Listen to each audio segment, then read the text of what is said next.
تیپی باسکی یعنی ئاسۆ سەرکەوتنی شیگری بەسەر زانکۆی سلێمانی دەتۆمە کرد و هاوشان یعنی زاخۆ ڕکابەری لەسەر نازناوی خولەکە دەکات.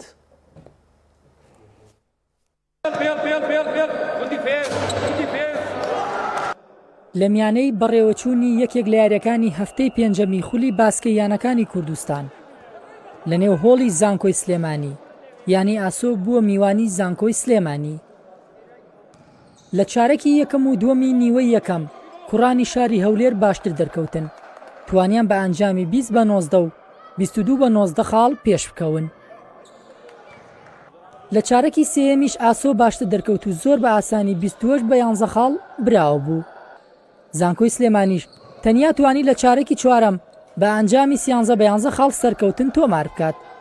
لە کۆتاییشدا یانی ئاسۆ بە جیاوازی 19 خاڵ و بە ئەنجامی 81-62 خاڵ سەرکەوتنی نووسیەوە.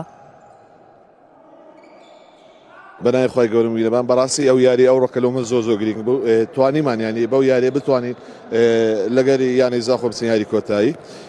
دەستی یاریزانەکان خۆش بە یاریەکی زۆر باشیان کرد، زۆر بە باشی پێڕەوی ئەدایەکانیان کرد، ینی ئەو ڕێنمایانەی ئەمن دەمدانێ ینی هەتا حەدەکی ئاسەکی باش بوو توانیان جێبەجێ بکەن و هەرچەندە هەردوو لا یاریزانی هەڵبژاردی عراق تێدا بوو یاریەکە زۆر خۆش بوو، دەستخۆشی لە هەردوو لا دەکەم. بسم الله الرحمن الرحیم الحمد لله والشکر على كل حال.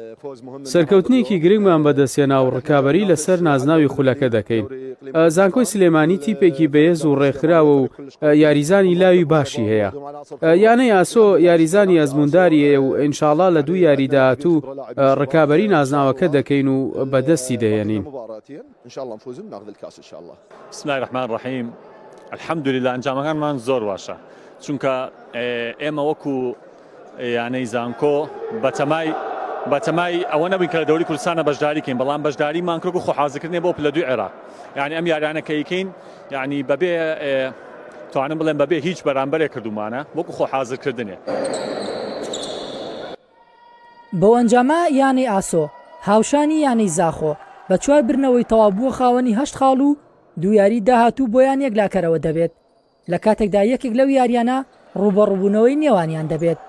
زانکۆی سلێمانیش هیچ هیوایەکی لە خولەکە نەماوە. مەڕوان تالیب، کەناڵی پەیام، سلێمانی.